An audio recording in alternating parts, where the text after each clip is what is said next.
Hello, welcome to my podcast, Guide to Explorations and Life Experiences. This episode is about the Caribbean islands. There's more than 7,000 of them, and I've been to zero. But that's going to change this year because I'm going to Grand Cayman this year.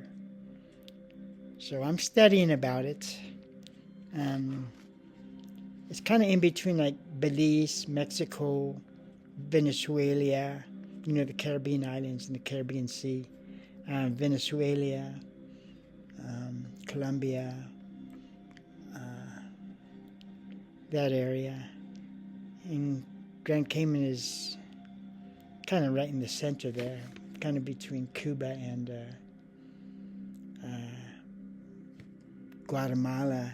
Well, it's part of the Cayman Ridge, which is an underwater mountain ridge, but the Cayman Islands are like the highest area of that Cayman Ridge, which leads from southern Cuba down almost all the way to Guatemala. And some are volcanic, some aren't. And there's debate as to whether Grand Cayman is volcanic. I think it is because hell is there. And there really is a hell there. It's a town with volcanic... They're volcanic rocks. They're black as lava, dried lava rock. So I think Grand Cayman was a volcanic, formed through volcanic activity, but it's kind of debated. Because that's the only indication that it might have been volcanic. So anyway, there's only like 20 or 100, maybe 100 of them are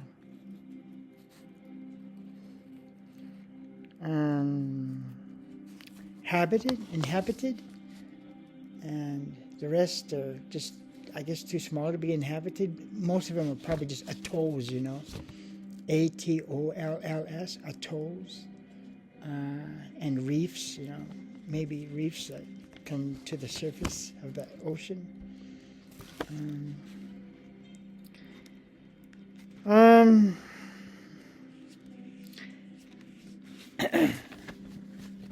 I think most Caribbean islands are independent now, but there are a few, like the U.S. Virgin Islands, and there are a few, like Montserrat, I believe is a French territory, or is it British? I believe there are a few that are French territory, and there's 4 or 5 that are British territories, and the Cayman Islands are British territory. So that's why I chose to go to Cayman Islands this year, because I've never been to the Caribbean before, so that's one reason to choose Grand Cayman, and the other because it's a British territory. And the only time I've ever been to Great Britain is when I flew to India, and we flew through Heathrow Airport. And that was on my birthday, and it was snowing like heck.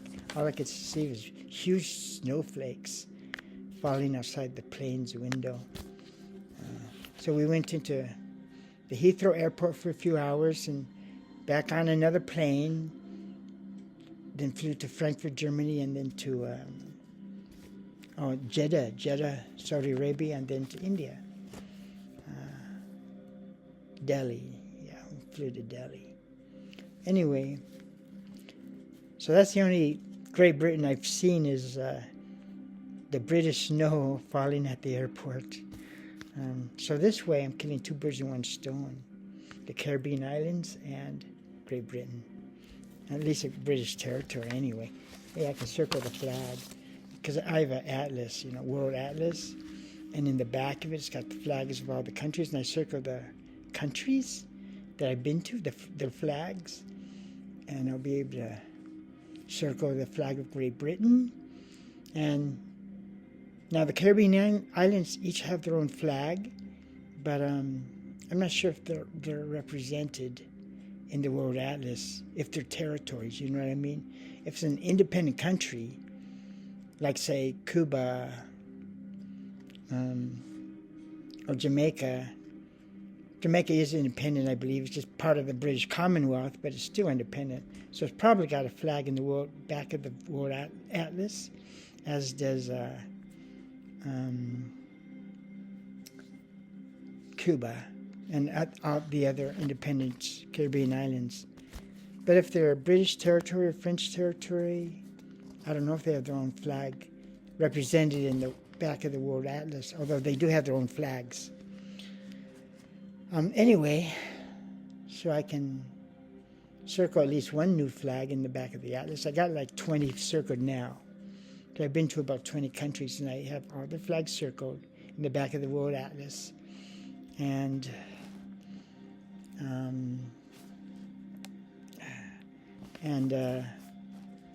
yeah, I can circle Great Britain's flag this year, and possibly Cayman Islands flag if it's in the back of the Atlas there. I'll look for it. In fact, I'll look for it as soon as I finish this video. What else? Well, right now I'm just studying I already have the plane tickets.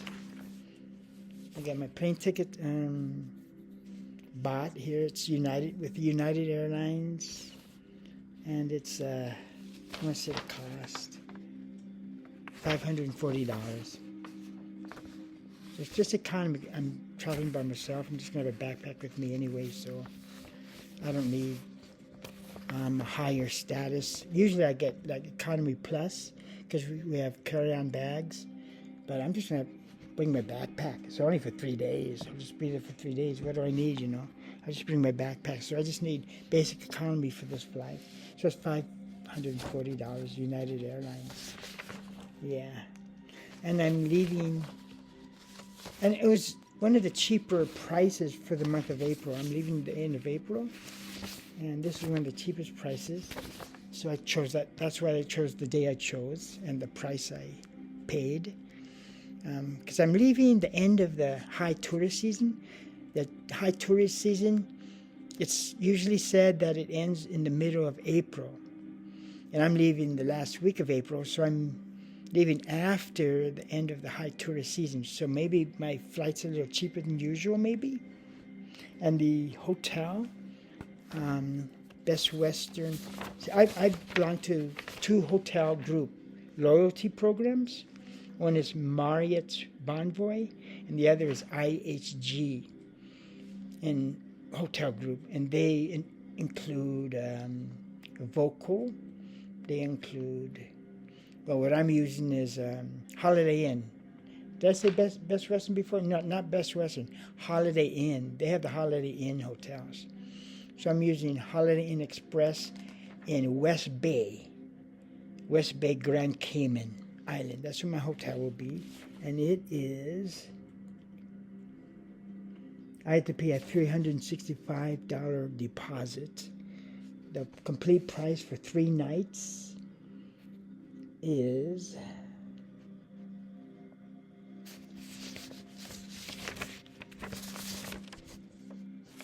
how much? Oh, that's Holiday Inn Resort. Oh, not Express. Holiday Inn Resort in West Bay. Okay, $269